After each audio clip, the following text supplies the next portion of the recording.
अब आता है क्वेश्चन 16 की ओर। इसमें बोल रहा है कि किसी समबाहु त्रिभुज में सिद्ध कीजिए कि उसकी एक भुजा के वर्ग का तिगुना उसके एक शीर्षलंब के वर्ग के 4 गुने के बराबर होता है। ये क्वेश्चन 16 है। चलिए समझते हैं इसको हम चित्र के माध्यम से। तो जो दिया रहेगा उसको हम लिख लेंगे, जो सिद्ध करना होगा उसको हम क्या करेंगे, लिख लेंगे। तो दिया क्या था कि एक त्रिभुज है जो समबाहु त्रिभुज है। तो हमने यहाँ पर क्या किया, ए बी सी एक समबाहु त्रिभुज का निर्माण किया। तो हमने लिख दिया ए बी सी एक समबाहु त्रिभुज है जिसमें ए बी बराबर है बी सी का, बी सी बराबर है ए सी का, यानी तीनों भुजा क्या है, बराबर है। और हमने ये मान लिया कि माना तीनों भुजा की लंबाई क्या है, एक्स। हमने ये मान लिया कि ये भुजा क्या है, एक्स है। तो तीनों भुजा की लंबाई क्या हो जाएगा, ये भी एक्स हो जाएगा, ये भी क्या हो जाएगा, एक्स। हमने तीनों भुजा की लंबाई हमने एक्स मान लिया। तो हमें सिद्ध करना है। सिद्ध करने के लिए क्या बोला गया है कि समबाहु त्रिभुज में भुजा के वर्ग का तिगुना। तो हमने क्या किया, एक भुजा लिया ए बी, उसमें बोल रहा है कि एक भुजा के वर्ग का तिगुना। तो हमने क्या किया, भुजा के वर्ग का तिगुना किया। फिर बोल रहा था कि शीर्षलंब के वर्ग का 4 गुना। तो हमने यहाँ पर एक शीर्षलंब लिया ए डी। शीर्षलंब का मतलब शीर्ष से जो हम सामने वाली भुजा पर लंब डालते हैं वही होता है शीर्षलंब। तो हमने एक त्रिभुज ए बी सी में ए डी क्या है, शीर्षलंब है, वो भी भुजा किस पर, बी सी पर। तो यहाँ पर बोल रहा था कि शीर्षलंब के वर्ग का 4 गुना होता है। तो शीर्षलंब हो गया ए डी के वर्ग का 4 गुना होता है। ये चीज़ हमें प्रूव करना था कि भुजा के वर्ग का तिगुना और शीर्षलंब के वर्ग का 4 गुना होता है। ये चीज़ हमें लाना था। तो ए बी का स्क्वायर हो जाएगा ए बी का स्क्वायर, और 3 गुने है तो 3 ए बी स्क्वायर बराबर हो गया 4। ए डी का स्क्वायर का हो जाएगा ए डी स्क्वायर, और 4 है तो गुने का तो 4 गुने में आ जाएगा। इसको हमने क्या किया, सीधा रूप में लिख दिया। तो ये चीज़ हमें क्या करना है, प्रूव करना है कि भुजा के वर्ग का तिगुना और शीर्षलंब के वर्ग का 4 गुना ये क्या होंगे, बराबर होंगे। ये चीज़ हमें लाना है। तो काफ़ी आसान है, चलिए करते हैं। एक त्रिभुज हम ले लेते हैं ए बी डी। ये छोटा वाला त्रिभुज हम ले लेंगे। इसमें ये कोण क्या है, 90 डिग्री का। तो हम पाइथागोरस प्रमेय का इस्तेमाल करेंगे। त्रिभुज लेंगे ए बी डी में, त्रिभुज ए बी डी में हम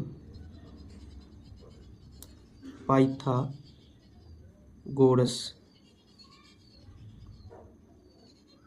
प्रमेय से, पाइथागोरस प्रमेय से क्या हो जाएगा, यहाँ से ये हो गया समकोण। तो सामने वाली भुजा हो जाएगा कर्ण, यानी ए बी का स्क्वायर हो जाएगा ए डी का स्क्वायर, और जोड़ का क्या हो जाएगा, बी डी का स्क्वायर। ऐसे हम लिख सकते हैं। तो यहाँ से हम लिख देंगे ए बी का स्क्वायर होगा ए डी का स्क्वायर, और जोड़ का हो जाएगा बी डी का स्क्वायर। तो हम पाइथागोरस प्रमेय से ये लिख सकते हैं। तो ए बी के बदले में क्या आ जाएगा, ए बी को हम समबाहु त्रिभुज का क्या माने हैं, भुजा। तो ए बी के बदले में क्या आ जाएगा, एक्स आ जाएगा, क्योंकि सभी भुजा क्या है, बराबर। भुजा को हमने माना है एक्स, तो एक्स का स्क्वायर। ए डी यहाँ से ए डी ही रहेगा, ए डी का स्क्वायर क्या होगा, ए डी का स्क्वायर, बी डी का स्क्वायर। यहाँ से देख लीजिए, ये जो बी डी की दूरी है और डी सी की दूरी है ये आधा आधा है, क्योंकि ए डी क्या है, शीर्षलंब, और शीर्षलंब क्या करती है, सामने वाली भुजा को 2 बराबर भाग में बांट देती है। यानी ये भाग और ये भाग क्या है, आधा आधा है। तो जब पूरा दूरी है x, तो आधा दूरी क्या होगा, x/2, क्योंकि आधा क्या होगा, x/2। पूरा दूरी है x, तो आधा दूरी x/2 हो जाएगा।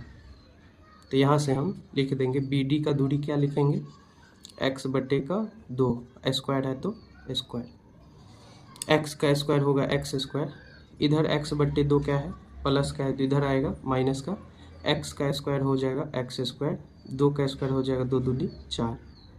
यहाँ कुछ नहीं है तो 1 हम डाल सकते हैं, ए डी का स्क्वायर है तो ए डी का स्क्वायर। इसको थोड़ा हम सीधा करके लिख लेते हैं यहाँ से, और नहीं तो हम ऐसे भी रहने दे सकते हैं। 1 और 4 का लॉसा होगा 4, 1 चौके 4, तो ये हो जाएगा 4x स्क्वायर माइनस 4 एकम 4, तो x Ekam x square, A D का स्क्वायर। 4x स्क्वायर में से 1x स्क्वायर घट जाएगा तो हो जाएगा 3x स्क्वायर, अब बट्टे का 4 है तो 4। यहाँ से हो जाएगा ए डी का स्क्वायर।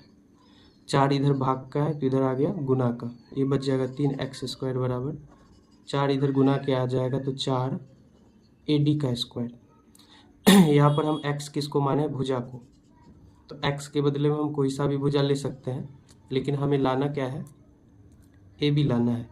तो इसीलिए x के बदले में क्या हम लिख सकते हैं, x के बदले में ए बी, तो हो जाएगा ए बी का स्क्वायर बराबर 4 ए डी का स्क्वायर।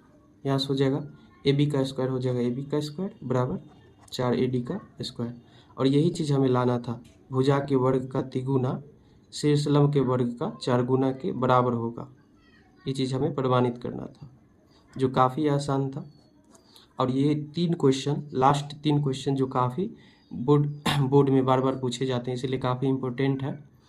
तो अगर आपको वीडियो अच्छा लगे तो चैनल को सब्सक्राइब कीजिए, वीडियो को लाइक कीजिए।